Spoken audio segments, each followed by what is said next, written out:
Alright, let's head over to the anime episode. So we Episode finally got 994, The Scabbards Face Off. Kikunojo versus Kanjuro. So this was the episode that finally got to expand on their duel that we only see the end of in the anime. Yeah. Sorry, In the manga. We see the beginning and we see the end, but I gotta tell you. Do not see the middle. Yeah. I gotta tell you, I was actually kind of feeling it as they went forward with it. I was really kind of feeling it after a while. It got so good. Like, they had to just... all that dramatic tension and the build-up. It was... I love the moment where they were on, like, a faux stage and just acting everything out. It was something else. Mm-hmm. I even love Kanjuro's fucking death scene. That was actually really well done. Right? Like, holy I love how they're just like, they are basically portraying him as a ham actor character, and I honestly fucking love it. Like, it really does just play up the character in a nutshell. Mm-hmm. And it's so fucking good. Especially because you can see how Kiku is having just a hard time fully accepting it, and like, by the end of it, she has come to terms with it, but it was still hard for her nonetheless. Yeah. And I like that. I mean, that's the thing too. Like, Kanjuro, it was twice the disrespect just because of the fact that he managed to poison what was a happy memory. Like, the happy memories of Odin when he was still alive before he died, just knowing that the person who caused them probably the utmost pain was in their midst that entire time, just playing a role. That's fucking rough. Yeah. Like, when you think about it, that shit is actually fucking rough. Like, it's the ultimate shittiest move. Like, forget a lot of the shit that, Orochi or Kaido could ever do to them. That's one thing. You knew they were enemies. But Kanjuro was like a friend for, like, well over a decade of these people's lives? Like, fuck that shit. Yeah. Again, the fact that, like, the Kurozumi clan got really fucked like that, they became the bitterest and just most awful, spiteful people you could ever see. Yeah, and it goes to show that mistreating people is just really not the best thing to do, because it always comes back to bite somebody somehow, some fucking way. Yeah, you never know how vengeful a person can be until you're staring them down as they're getting ready to kill you themselves. There was also the first of many beheadings for Orochi. Yeah. Oh, man. They were really playing that up like he was gonna go for Momonosuke, too. It's just like, yeah, that would be some shit if that was actually how that went down. Yeah, right? I mean, I love the fact that they played it up the way they did, because it's just like, oh shit, did he do it? And then it's just like, no, Momo's okay. Orochi, on the other hand...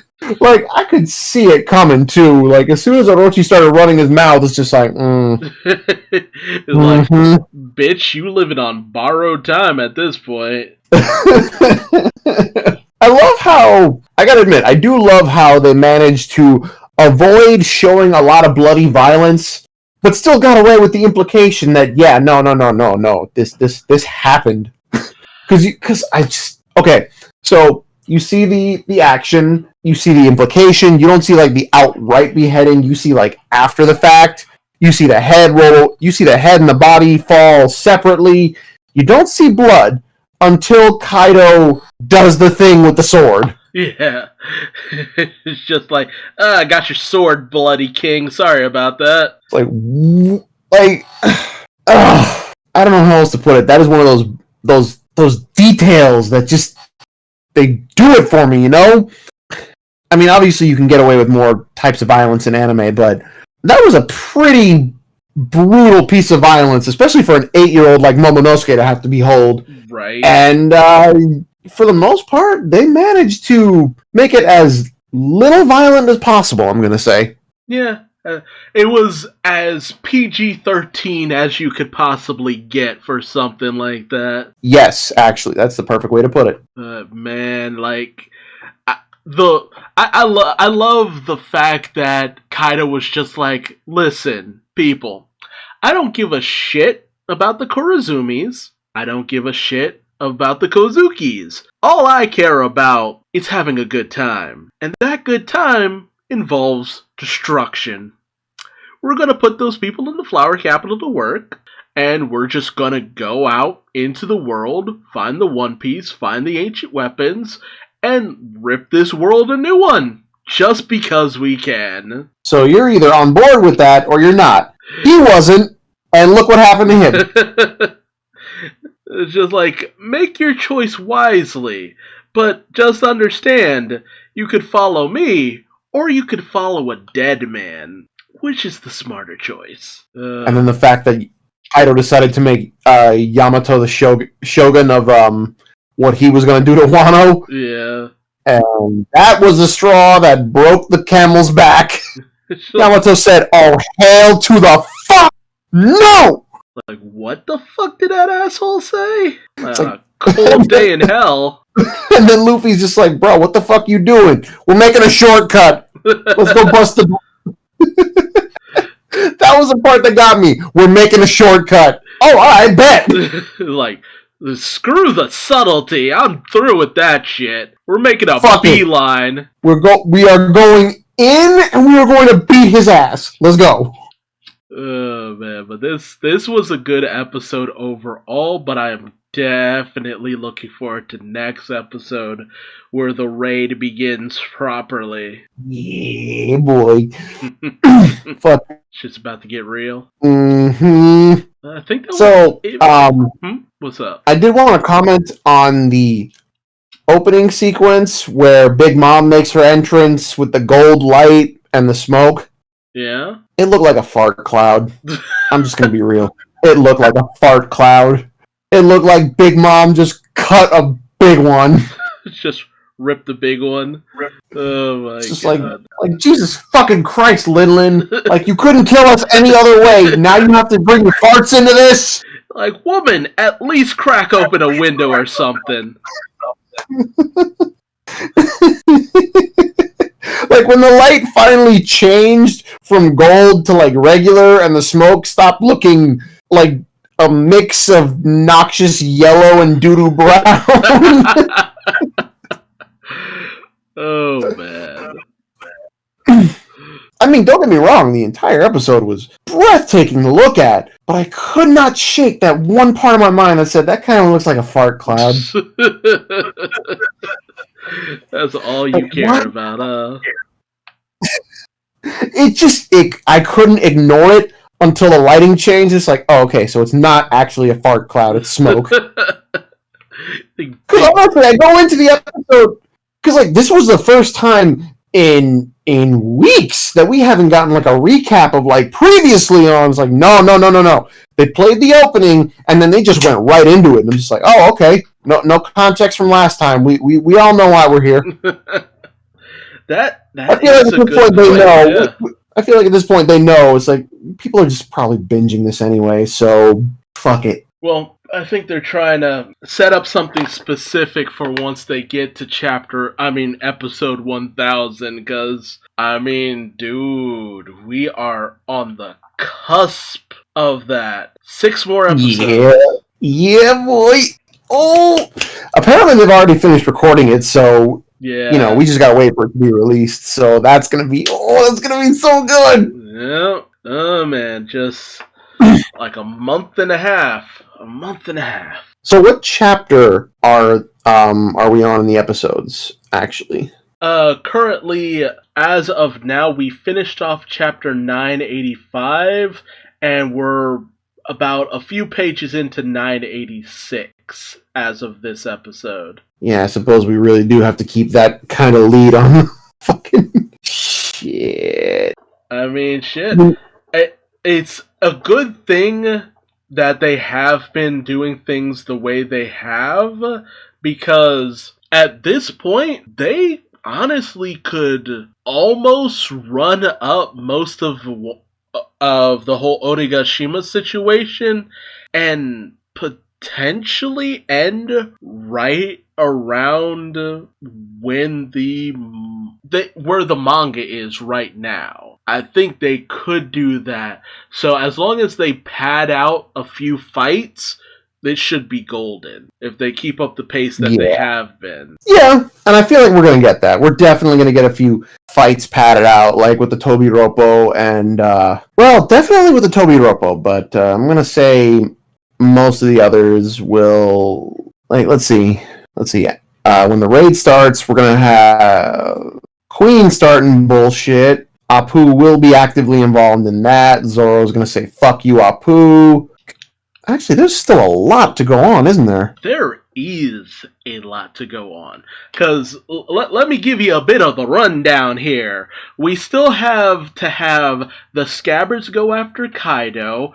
The beginning of Roof Piece, Kaido versus the Scabbards. We still have to have a little bit more of Luffy kind of futzing about trying to get up to the roof, along with Zoro. We still have to have everybody else kind of breaking away into who they're going to be fighting in terms of the Straw Hats and stuff. We still have to have those fights against the Tobi Roppo.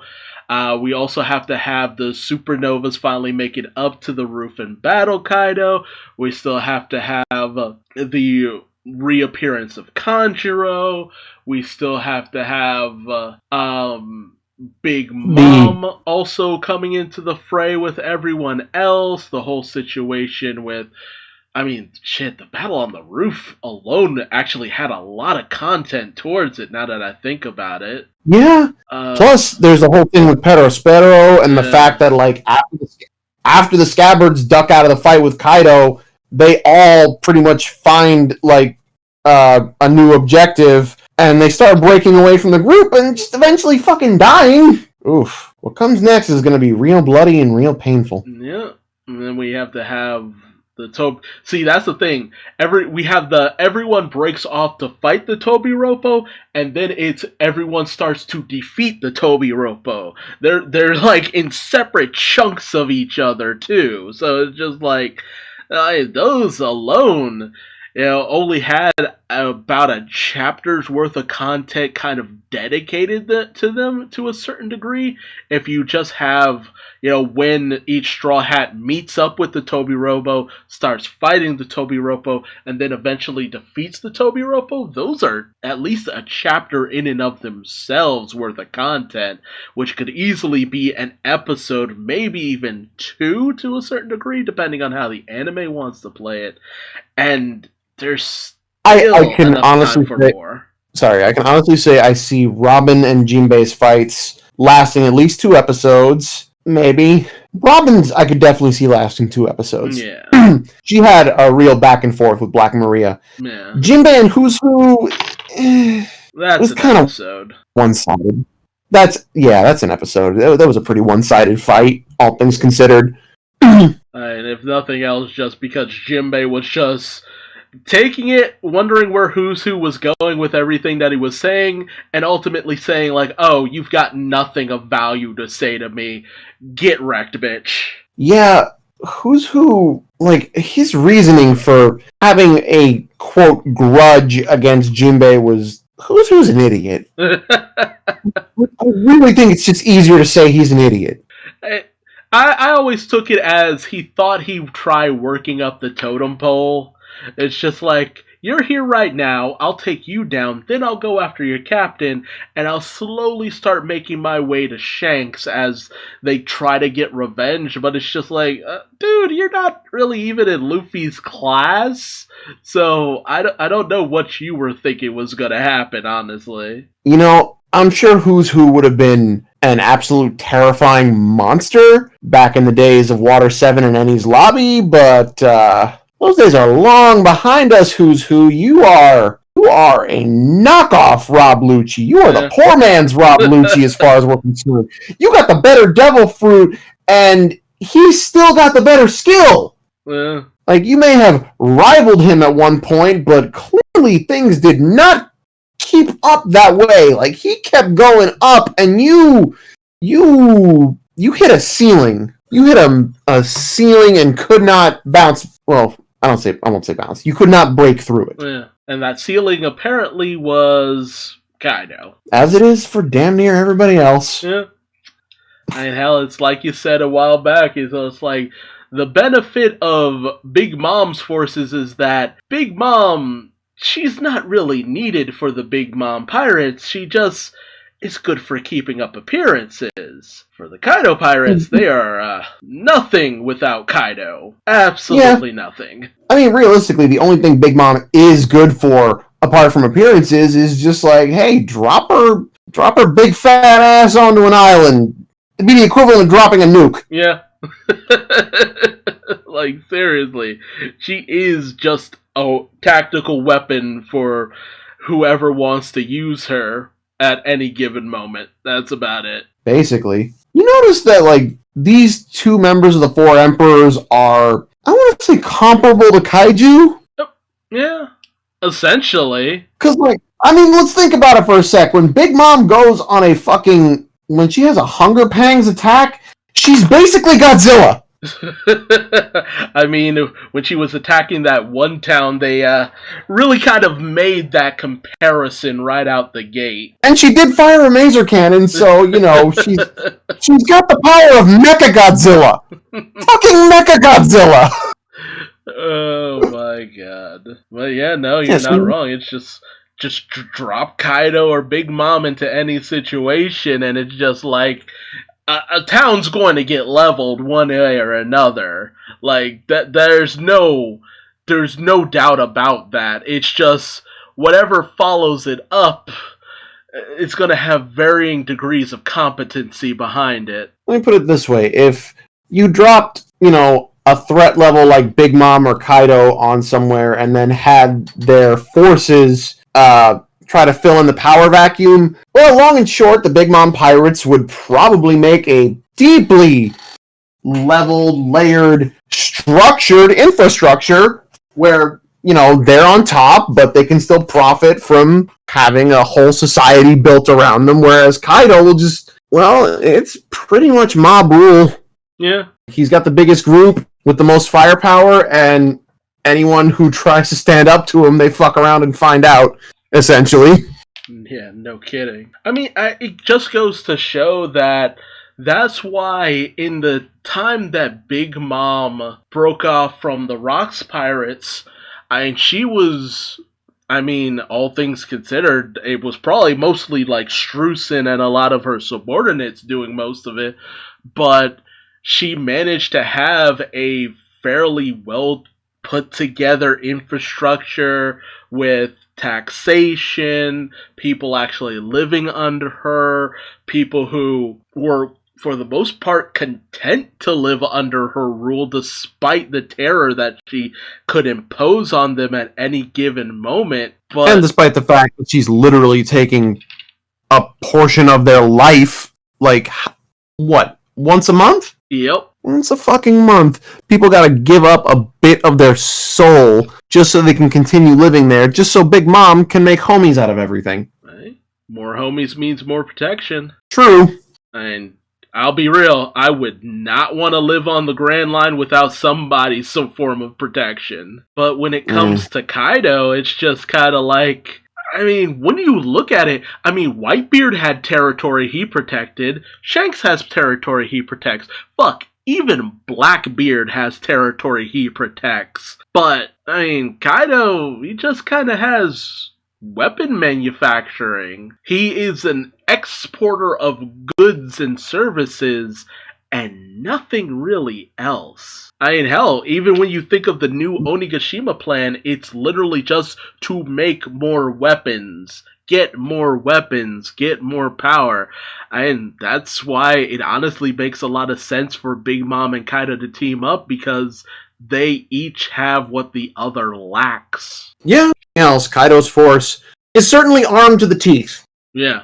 Exactly. That's the only thing that really makes them intimidating. Hell, that's the only reason why the world government puts up with them, which is the only reason they're able to operate in the capacity that they do, because they make good weapons. Yeah, and they're in probably one of the best places for it, because, like, you know, isn't Wano the birthplace of a lot of the best swords in the world anyway? Pretty much a lot of the Meito grade and stuff like that, yeah. Yeah, so you're basically getting weapons crafted by some of the best craftsmen who are likely being held at gunpoint to do it, but hey, you know, life-threatening pressure and all that. Right. Like, make weapons or we kill your kids. Simple as that. So yeah, you are right. They definitely have what the other lacks. The Beast Pirates have the resources, they have the weapons, they have the ability to make more, and the Big Mom Pirates are an organized unit who can get shit done because they're not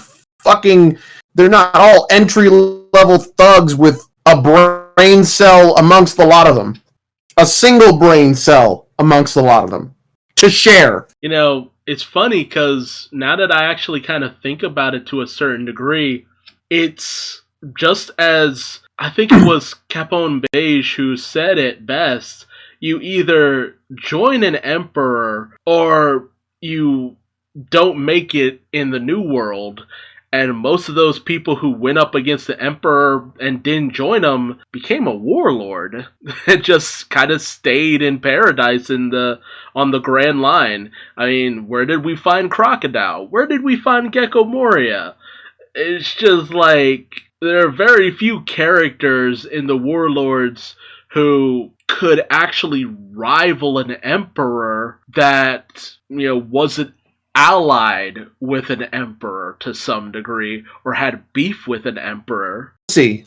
Doflamingo was technically allied with Kaido. Yep. Boa wasn't allied with anybody, but she was living in the Amazon Lily's in the Calm Belt, so she's actually like in a perfect position. Exactly. Hawkeye is a warlord, but like you said, he never actually defeated any of the emperors, so that makes sense. So that's a 2, 3, and then Crocodile, Moria. They were in Paris. Who are the last two? Who am I forgetting? Doflamingo, Hawkeye, Boa, Crocodile, Moria. Jinbei was allied with Whitebeard. Yeah, he was allied with Whitebeard. And Kuma. Although he was allied with Dragon, which, yeah, that's a whole other kettle of fish in and of itself. Yeah, also begs the question, did they know? Did the world government know? It's a good question. Like, that's the one thing they haven't really specified. Like, there are a lot of questions about Kuma that I feel will eventually be answered once we get out of Wano. Because out of all of the supernovas, the only two that we know nothing about at this point are Rouge and Druliribani. Druliribani has connections with Kuma, who is the one warlord we still know nothing about. And Rouge definitely has connections with Skypians, Shandorans, all that good stuff, and some of that seems like it's starting to come back into play in terms of the plot of the story. So it's obvious that Oda has something really, prevalent in mind for those last two. I get the feeling Rouge might be from the same Sky Island Eneru was from. Oh no, but he might have been able to. That's actually in his data book. He is. He is. Yeah.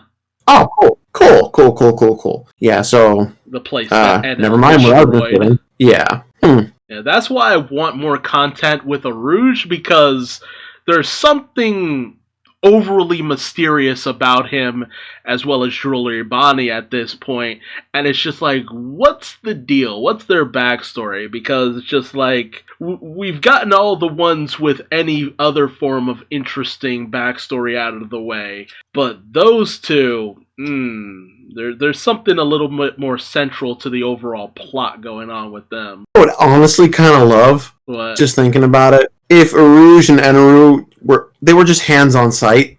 Like, if it was on site for them, that'd be fucking great. You're not wrong. Just immediately start throwing down. Yes. And then Eneru's just like, aha, yeah, you can't hurt me. You can't beat me. I'm lightning. Hockey. Damn! What'd you say, bitch? I couldn't hear you over my fist in your teeth. Like, that's the sole reason why Rouge is even on the Blue Sea, to learn a way of actually being able to hurt Eneru. Honestly, I wouldn't put it past him. Yeah. I mean, Eneru destroyed his home. He probably didn't have many places to go, so he probably had to get down to the Blue Sea. Yeah. And, well, you can imagine what he picked up on there. I mean, fuck. We've seen what the Straw Hats picked up in the Sky Islands, so Right. just good melding, I would say. Alright, we've gone very far off our general topic. I think that was it for the episode, though. Yeah, the episode didn't really have that much. We just like to geek out about One Piece and speculate about the future and shit. Hell yeah, that's the benefit of the anime. It just opens up a lot of things that weren't given too much attention previously in the manga, and it just causes our minds to wander to so many different locations. There are some things you just can't always outright see very clearly because it's in black and white, but, you know. Listen, I will always appreciate anime for the fact that, like, it takes these pictures from manga and makes it clear of what's fucking happening, because I can pick up on explosions and things being destroyed and what have you, but sometimes I can't always follow the action, so I'm just like, okay, we're here now, where I finally see what's happening and can make sense of it.